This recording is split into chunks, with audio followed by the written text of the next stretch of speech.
Yep. 3, 2, 1, go. Hi, my name is Tracy Salov.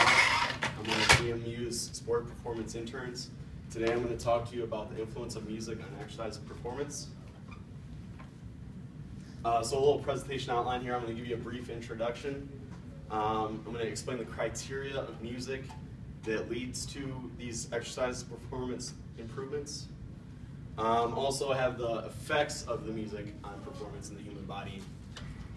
The pre, during, and post-workout exercise, post-exercise effects, and then I'll get into the discussion topics. So a little bit of the introduction here, the history of music. The history of recorded music was begun about mid to late 1800s. It's only been about since the last 20 or so years since the availability has become available with cassette tapes, CD players, and now MP3 players. But the research of music on the body has actually been around since around the 70s, with only improvements, with only research in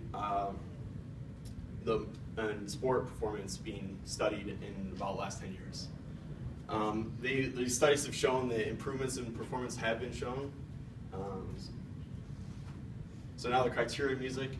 Some researchers have found that there's about 5 or 6 criterion for music to be beneficial on the body and performance. The first one here is rhythm. A lot of times they want it to be energizing and uplifting for the rhythm, the tempo kind of way, like that. You want it to be energizing to psych you up, to get you pumped up for the exercise, competition, whatever it happens to be. 3 of them I kind of condensed down into one general term here, relatability. The intensity of the music should match the intensity of the workout. So if it's kind of a lazy workout, which not a lot of colleges will allow, you want to have that intensity of the music match the intensity of the workout. And next up, for relatability, we have the lyrics. The lyrics should be strong, positive lyrics. They should to be more beneficial, they should have lyrics that kind of mimic triumph, have some sort of triumph in it, victory, sport related. And then the movement pattern as far as relatability goes. You want to, if you have sort of a repetitive exercise, like cycling or rowing or something like that, you want to have a type of music that has that same repetitive nature. And the final one here is taste. A lot of times this is brought up by people's backgrounds, just how they grew up, what types of music they listened to when they were younger. It kind of translates in what they like to now. That plays a strong role in the benefit of the music on their performance. A lot of times we have music playing in the weight room, and not everybody might like that music, so it does have different effects on people when you're using that speaker system for everyone in a general term instead of perhaps allowing MP3 players, which we'll get to in here in a little bit. So next up, now we have the effects the music actually has on the body and performance. First up is dissociation. Second is arousal. I'll get to these later ones in a second. Synchronization, acquisition, motor skills, and attainment of flow. First up is dissociation. So a lot of times this is accomplished while you're working out, while you're listening to music, working out. It's kind of a way to make you forget about the pain or the struggle of the workout, and it actually leads to reduced feelings of fatigue. These reduced feelings of fatigue actually can lead to a positive mood state, which increases happiness and vigor, which actually leads to a little bit better workout. And the researchers actually found that dissociation is most of the times effective or attained at submaximal intensities. They cite that when you're at maximal intensities, the workout itself overcomes the actual dissociation feeling. Next up is arousal regulation. Arousal is basically your state of alertness, and it ranges on a continuum from comatose or deeply asleep to highly excited, kind of such as if you're almost scared to death, you're completely alert, your body is just trembling or something like that, or you're just in a highly excited state. Next up, arousal can actually lead and contribute to cognitive anxiety and somatic anxiety. And what those are, cognitive anxiety is actually your feelings, your thoughts, your mood, your attitude, kind of those emotions that lead to, if you have a high cognitive anxiety, you actually perform worse and you have thoughts of failure, you have terrible mood or attitude. And somatic anxiety is actually your physiological response to a situation. So you might have, if you have high somatic anxiety, you're going to lead to higher heart rate, higher blood pressure, you'll kind of get the butterflies, similar things like that. And the arousal regulation for music actually, it'll help you if you have optimal level of performance. So looking at the catastrophe theory here, when you're too low arousal, you're not going to perform very well, as you can see on the performance chart there. Your optimal level is usually right about here, and listening to music that's kind of high tempo and everything like that, if you're down here, it's going to get you into that optimal level. Then moving on, and once you get too aroused, if you continue listening to that music, if you kind of get too psyched up, there's actually this theory right here where you will actually have a completely drop off in performance. You won't just steadily decline. There's couple different theories out there, but this catastrophe theory has been there's been research done on it, and they highly support this right now. The next is synchronization. This is usually achieved while you're listening, when you're listening to music while the sport is going on or the exercise is going on. Usually for sports such as rowing, cycling, or distance running. A lot of times the synchronization occurs when you match the tempo, or you're listening to, like I said earlier, the rhythm and the tempo of the music matches the exercise movement pattern, such as with rowing or cycling or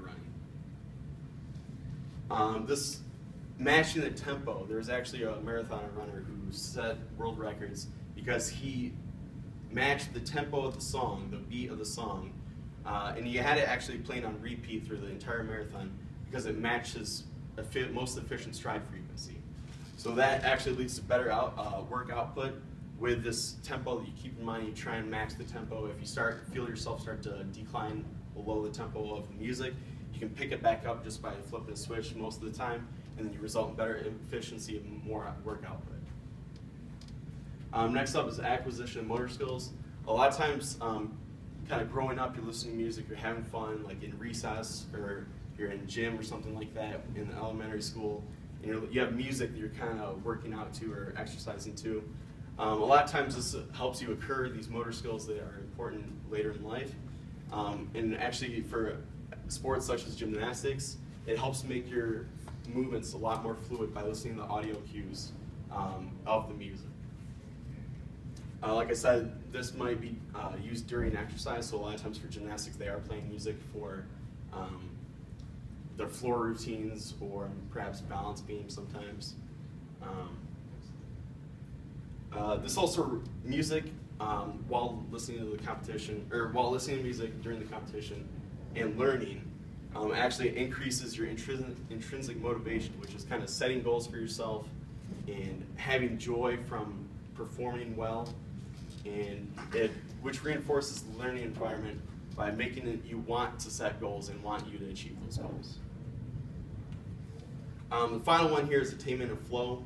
So what flow is basically when you're during competition or exercise, you have almost an effortless feeling. Like you're performing it outstanding, and you have this effortless feeling that you can do whatever you want. And a lot of times during flow, when you actually attain it perfectly, sometimes time slows down is what it feels like, and basically you almost forget what you just did, and you're only focused on the task at hand. So a lot of times leading up into music, or leading up into competition or exercise, you can listen to music which actually triggers emotions and cognitions that lead to flow. This also could be occurred during competition listening to music, which not always is the case. A lot of times during sporting events, there is no music playing during the competition. Example of someone that attained flow was Jack Taylor. Back in 2012, I don't know if you remember, when he played for Grinnell College, put up 138 points in a single game of college basketball. They said, I believe they questioned him later, and they said he felt like he was just doing everything perfectly. There was nothing that he couldn't do, in a sense. And he actually did attain flow, and they kind of did some research on that. So some of the pre-workout effects here, kind of touched on them earlier, but just kind of explaining them now. Kind of have to do with arousal here, psyching yourself up or psyching yourself down based on where you're at on the arousal state continuum. You don't want to fall too high in the arousal and fall off on the catastrophe theory, but you don't want to be too far down below your optimal level. And this also helps with music. It helps you attain flow. This can be done during the exercise or competition, listening to music and getting those those emotions and cognitions before the competition. Next up, we have dissociation. Like I said, that usually occurs during the competition or exercise.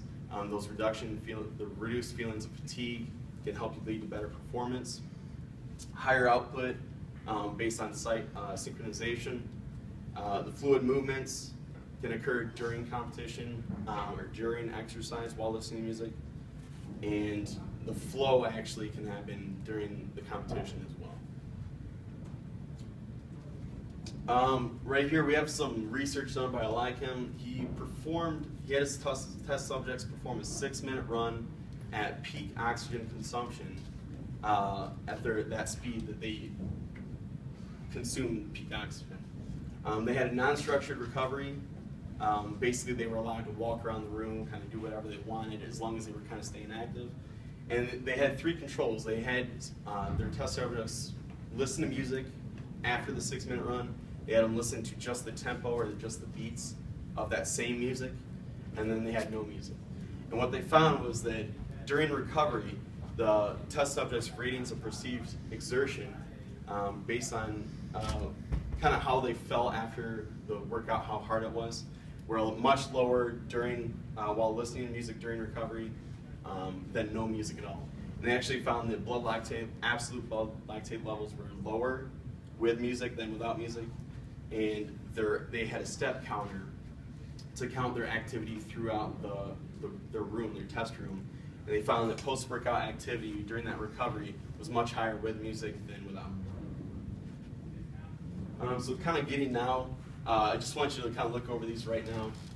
First question, should all student athletes be provided with music devices in order to prepare for and recover from exercise or competition, and why?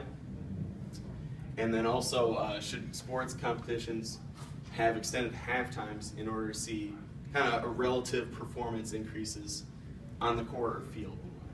And moving on from that, I just want you to kind of boil over those for a second. The average cost of an MP3 player, kind of stating on that first point, the first question. I did some research. Most of them on the low end are about $50, on the higher end $200 to $300 per single device. A lot of times at student athletes at a Division I university, there's more than 350, sometimes over 400 student athletes, which could account for roughly $17,500, all the way up to $70,000, $80,000. And not only do you have to take into account Title IX, based on if you are to supply athletes, all athletes, or just some athletes that produce revenue or whatever sports you think you would need them the most, you do have to take into account Title IX. And then going on with that second question, half times are usually about 15 minutes long. My question is, if you were to bump it up to 20 or 25 or 30 minutes, during that immediate halftime period of maybe 5 to 10 minutes, you would have your athletes listen to music, recover, clear blood lactate levels out, let them kind of calm down a little bit, and then nearing the end of the halftime, let them psych themselves out. I know roughly there's about 10 out of those 15 minutes that we use right now, maybe 10 of those are for coaching cues, and then the remaining 5 minutes are for a warm-up. So if it was about 30 minutes long, you could have about an 8-minute recovery, listening to music, another 10 minutes of coaching, and keep that the same, and then maybe another 5 to 10 minutes of listening to music and psyching yourself back up for the remaining quarters or halves. Not only will this additional time result in more advertisements, I was doing some research. There was additional advertisements, even a 30-second spot for roughly 5 to 10 more minutes could account for more than 100,000, maybe even up to $1 million. So that is something to consider while considering that the times could be extended for halftime. And now I'll take questions or comments or anything.